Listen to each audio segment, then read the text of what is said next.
Jaylen Brown just realized he is sharing perimeter duties with the same player whose comments about his own son he once called out on camera. LeBron James signed with the Philadelphia 76ers late in free agency, restructuring spacing. And the first perimeter partner everybody rushed to check was not center Joel Embiid or guard Tyrese Maxey. It was Brown. 2 years of tension, one short reaction, and now a locker room that has to figure out how this perimeter spacing really works.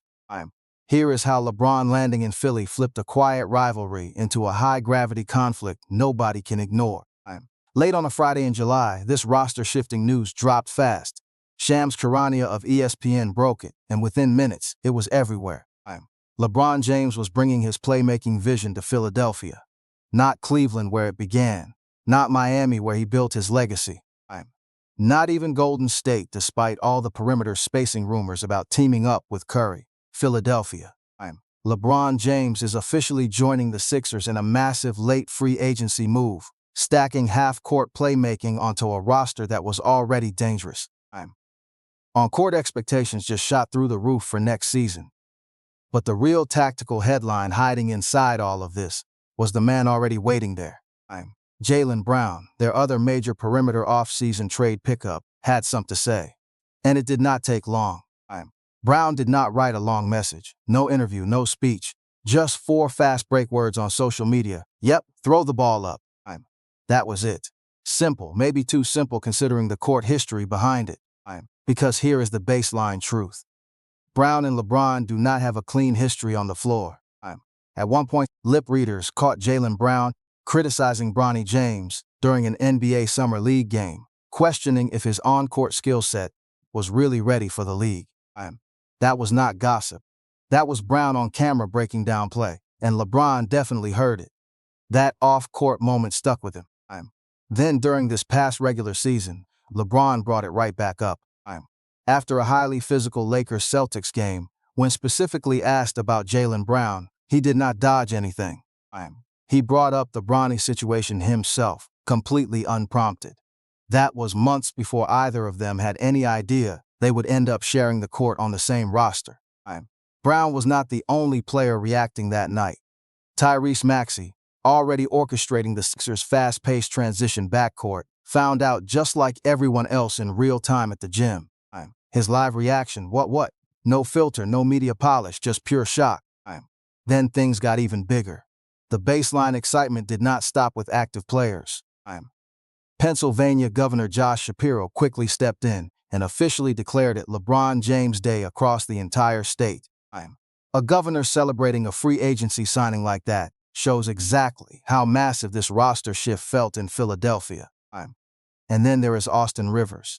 Weeks before all this, when Brown was getting criticized online for his wing play and personality, it was not a teammate who backed his transition utility. It was LeBron. He shared a video of Rivers defending Brown, with Rivers clearly saying Brown did nothing wrong and putting respect on his transition work ethic and defensive talent. That strategic public move raised eyebrows fast. Why would LeBron publicly support someone he had just called out months earlier over the Bronny situation? Now you have got 4 different voices on court. Brown, Maxey, Shapiro, and Rivers, all reacting within the same 48 hours, each adding a different layer to the story. Some people saw LeBron trying to squash the tension and build a title contender. Others looked at that 4-word post from Brown and felt something on court was off, as if he was just saying what needed to be said, nothing more. And here is where it gets deeper. Philadelphia was not even one of the top free agency choices for LeBron at first. Cleveland, Miami, and Golden State were leading the race early. Philly was not really in the picture until something major changed. And that something was not Embiid. It was not Maxey either. Everything shifted when the Sixers traded for Jaylen Brown on July 1st, sending out wing creator Paul George, 2 first-round picks and 2 second-round picks to Boston. After that blockbuster roster move, the front office started heavy communication with Rich Paul, and suddenly Philly jumped into the top options for LeBron by mid-July. Brown is the exact on-court reasons Philadelphia became real for LeBron in the first place, which means all that tension, the Bronny comments, the press conference moment, Everything was already sitting there before a single on-court team practice even happened. And the wild part, Brown was reportedly one of the primary guys helping recruit LeBron to join this roster. So now the real question is not about sheer roster talent. Embiid, Maxey Brown, and LeBron on paper, that spacing is elite. Can 2 years of off-court tension survive one locker room, one bench, and a full 82-game regular season where the media keeps bringing up those brawny comments again and again? To really understand why that one short social media post from Brown hit so hard, you have to go back to July 2024. Bronny James was playing in Summer League for the Lakers. He was not dominating on offense. He was just trying to prove his skills belonged. But the intense media spotlight on him was different from every other rookie in that gym, all because of the iconic name on his jersey. Jaylen Brown was watching from courtside, and he did not keep quiet about what he saw. During the Summer League debut of Bronny James in 2024, Brown made his on-court opinion very clear to Angel Reese, saying Bronny did not look ready for fast NBA defensive rotations or spacing. That moment was caught on camera, and suddenly Angel Reese, who had nothing to do with the play style critique, was right there hearing one of the most blunt on-court player evaluations thrown out in a while. That raw assessment of court readiness hit hard. LeBron was not happy at all about what Brown said regarding his son. About his son. This was no standard rookie situation. Bronny had just come through a serious physical health event. He suffered cardiac arrest in July 2023 during a workout at USC. That completely shifts his developmental timeline. This was not just a rookie struggling. This was a young player fighting to regain his defensive lateral quickness after a life-threatening event, trying to get his shot rhythm and perimeter confidence back less than a year later. LeBron saw it differently. He believed an elite player like Brown should have understood the physical recovery, knowing it would take time for Bronny to fully recover his basketball instincts, both mentally and physically. But Brown never took back his tactical critique. No apology, no explanation, nothing. The comments remained out there, hanging over every breakdown of their matchups, whenever both of their names came up in the exact same basketball conversation. Then in February 2026, that on-court narrative resurfaced. After a physical Lakers-Celtics game, a reporter asked LeBron directly about Jaylen Brown. LeBron did not dodge the media. He said it straight. Their relationship as opposing wings on the court has been pretty respectful. Outside of the harsh comment regarding Bronny's play at Summer League, he doubled down too. Besides the critical words regarding Bronny's off-ball positioning at Summer League. But other than that, we have been all right. That was his answer. And even though he did not expand on their defensive matchups, bringing up that court readiness critique months later, completely unprompted, proved the issue was still on his mind. The reporter pushed, asking if their on-court chemistry was actually good between them. LeBron's response was not exactly solid, saying they will be all right. They will be all right. Yeah, they will be all right. Before noting, Brown went on social media and posted a critique about his development. It is all good, but Bronny has a long developmental road, but that is another story. He acknowledged the kid has work to do, but JB is executing at an elite level. Repeating they will be all right 3 times kind of repetition does not sound fully settled. It sounds like an aging star trying to convince himself. He was smiling during the interview, keeping things light on camera, but casual smiles do not resolve deep chemistry issues, especially in NBA locker rooms where floor spacing requires real trust and friction can linger under the surface. What makes this timing even crazier is the timing. Back in February, Brown was still anchoring Boston's defense as a major rival. There was zero sign these two would ever share a locker room or coordinate floor spacing together. LeBron was speaking purely as a competitor and a father defending his son's basketball future. To critical evaluations of his son's court readiness, those comments do not just disappear. Then the entire trade market flipped. The trade happened. The signing followed. And within hours of LeBron joining Philadelphia's roster, that February clip went viral again. Old Summer League footage resurfaced. Social media pulled every angle of Brown's defensive critique. Podcast replayed LeBron's post-game press conference word for word. Now that four-word transition post, hashtag throw the ball up, was not being taken as a simple transition joke anymore. Analysts started reading deeply into it. With all that tactical history, it did not feel like a simple welcome. It felt like a complicated dynamic. Sixers fans believed landing a perimeter star like Jaylen Brown was already a huge move. Then adding LeBron's playmaking gravity made it massive. But now there is real conversation about whether this roster situation could get awkward fast. And that spacing concern is real, built directly off LeBron's own public words, spoken publicly just months before they needed to share floor spacing in the same offense. And none of this begins without the blockbuster trade that moved Brown out of Boston's perimeter rotation. That single trade completely reshaped the Eastern Conference before LeBron even entered the picture.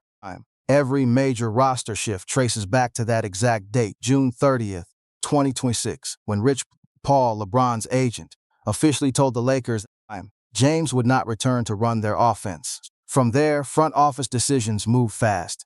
Just one day later, the market shifted again. The Philadelphia 76ers pulled off a major trade, securing the defensive wing stopper and 2024 Finals MVP from the Boston Celtics in a massive trade. Jaylen Brown was out of Boston's rotation, sent to Philly in exchange for Paul George's spacing and 4 draft picks.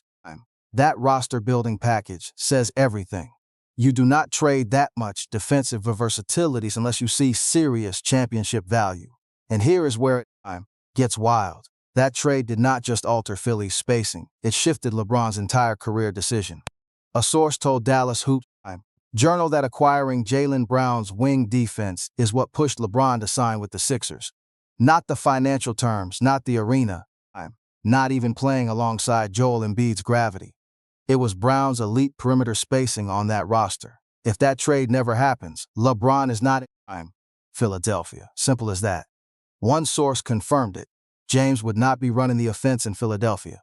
LeBron would not be on the 76ers roster right now if they did not acquire Jaylen's floor spacings. That perimeter upgrade made everything fall into place. Think about that dynamic for a second. The same perimeter star LeBron publicly called out over the Bronny situation is the exact reason he chose this roster. That flips the whole story. This was not LeBron just accepting the spacing of Brown as part of the deal. This was him choosing a scheme where the perimeter defense of Brown was already locked in. That means something major changed behind the scenes. According to reports, it did. Sources told Dallas Hoops Journal that by early July, LeBron and Brown resolved their spacing and on-court issues. They were on good terms. Good enough that Brown was not just sitting back, he was actively recruiting him to run their offense. He was recruiting alongside Joel Embiid and Tyrese Maxey. Brown reportedly pushed hard to bring the elite playmaking of LeBron to Philadelphia. He was on the phone making the pitch, trying to lock in the best distributor in basketball to run their transition. And it worked. Embiid, Brown, and Maxey formed a recruiting trio to bring the championship experience of LeBron in. But here is the tactical catch. Recruiting a star and building actual on-court spacing chemistry are not the same thing. Teams have seen this fail before. Players can smile during meetings and say the right things, but then struggle with defensive rotations once the season actually starts. There's also another tactical detail people keep missing.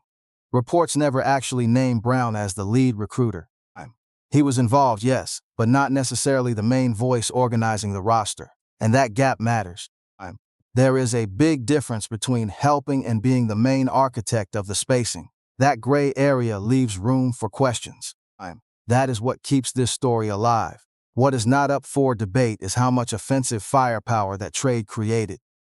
The free agency decision of LeBron came down to a tight race. Philadelphia, Miami, and Cleveland were his only real options. The high movement scheme of Golden State was discussed for years, but it was never seriously in play. LeBron debated the spacing of those 3 teams. And here is another twist. He did not even tell his agent, Rich Paul, about his final decision until 1 hour past midnight on July 24th. That is last-second pressure. That is not someone who had his playmaking role all figured out early. Whatever made him choose Philly, it came down to the wire.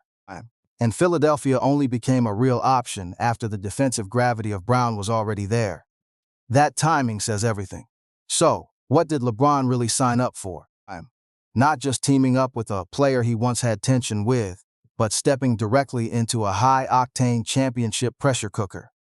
Philadelphia is not an easy place to play. That building has watched superstar spacing and partnerships fall apart before. But the talent is unquestioned. Tyrese Maxey dropped 28.3 points per game last season, while Brown added 22.4.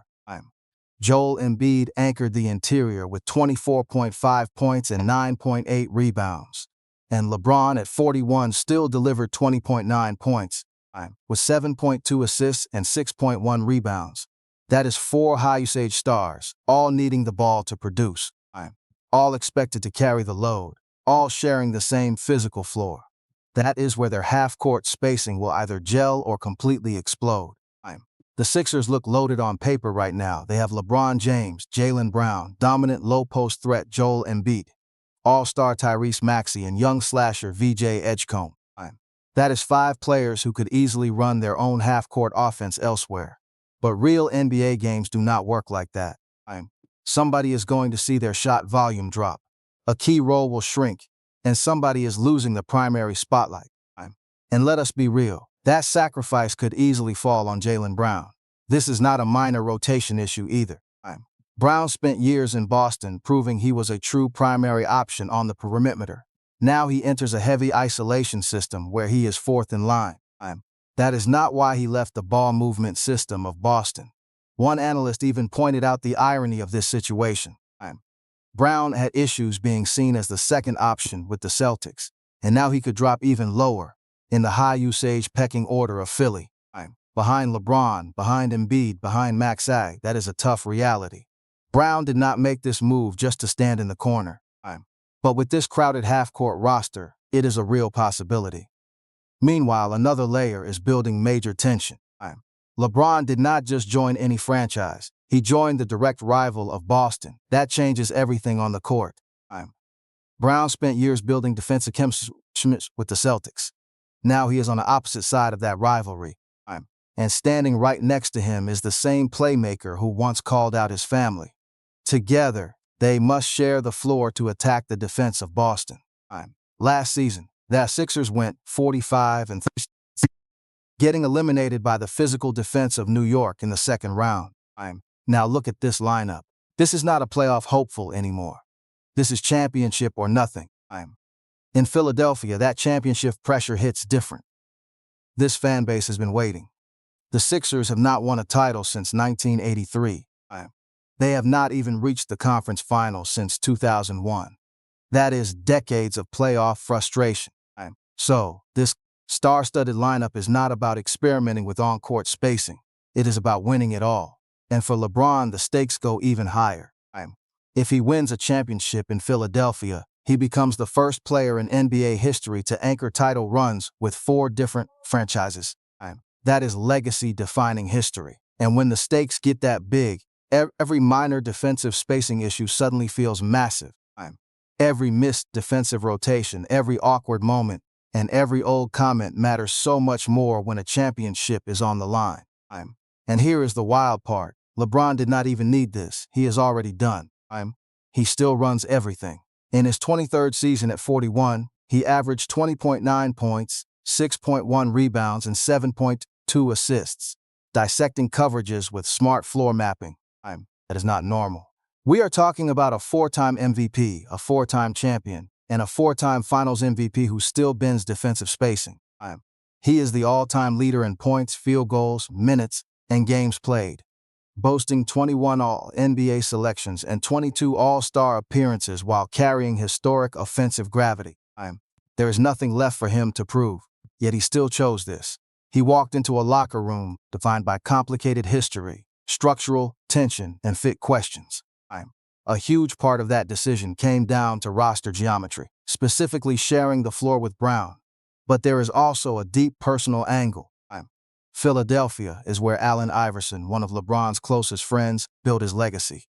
That deep connection adds serious meaning to this move. But sentiment does not ease the on-court execution, especially across 82 games of brutal defensive rotations. Splitting primary ball handling duties, sharing the high-volume offensive spotlight, and answering constant outside questions about Bronny is where tactical cohesion and on-court execution can wear down. So where does that leave their on-court fit? Not perfect, but far from broken. It is somewhere in the middle, a complicated and unfolding basketball fit. Before all of this, there were moments of respect. LeBron publicly praised Brown's two-way impact, arguing he deserved more MVP consideration. That praise came after Brown carried Boston's offense through a tough season, and Brown responded by calling it a true honor. That respect was real back when they were direct Eastern Conference rivals, but it did not magically erase those tense comments about Bronny. Respect and tension coexist here side by side on the floor. Now, their chemistry must evolve as they share offensive spacing. It is no longer rival versus rival, but teammates sharing the court to chase a championship. And here is the tactical twist behind it. The blockbuster trade that brought Brown to Philly, which triggered this heavy tension, is the exact high-gravity roster move that made LeBron consider joining this team. That is the ultimate roster paradox. And Brown's story does not stop there. Since leaving Boston, his role has been highly debated across the entire league. His performance, scoring efficiency, and defensive metrics face constant debate. So, when LeBron shared that Austin Rivers clip defending Brown, it was not some random post. It was calculated support. That endorsement added another layer to a delicate team situation that was already full of fit questions. This was LeBron using his immense platform to silence the outside noise surrounding a co-star he must trust in late-game half-court execution. No matter their history, executing a championship game plan requires seamless defensive rotations. Yet that unresolved Bronny situation still hangs over the franchise. That tension never fully disappeared. In fact, Brown's past comments could directly impact future roster construction, like whether Philadelphia would ever use a developmental roster spot on Bronny. That remains a quiet factor shaping every front office decision going forward. Nothing here is fully resolved. It has just been pushed aside for the season. LeBron actually addressed it head-on back in February, giving a blunt response to a reporter months before this roster ever took shape. And Brown never apologized or walked his stance back, simply dropping those foretelling words, "Yep, throw the ball up." He just let the public try to decode his real meaning, which does not look like two superstars forgetting the past. Instead, it is two competitors prioritizing on-court execution while the quiet tension still exists. And they are doing it directly under the media spotlight, in front of an intense Philly crowd, analyzing their body language on every single possession, trying to decode what is real. Philadelphia got exactly what it wanted: a high-powered super team, a massive spotlight, and one of the most explosive off-seasons this league has seen in decades. But they also inherited a highly volatile dynamic, featuring two superstars who have zero issues sharing their unfiltered thoughts about each other publicly. No filters or hesitation. The rotation is locked, but this half-court fit remains completely unproven. And whatever passive friction still lingers between LeBron and Brown will inevitably show up in their half-court spacing. Maybe it starts with a broken defensive rotation, a forced late-game isolation play, or simply one tough press conference question at the wrong time. If you made it this far, show some love by hitting that like button, subscribing, and sharing this with another hoop fan. Drop your thoughts in the comments below. Can this spacing actually work? Or is this roster ceiling already capped by drama? I will see you guys in the next video.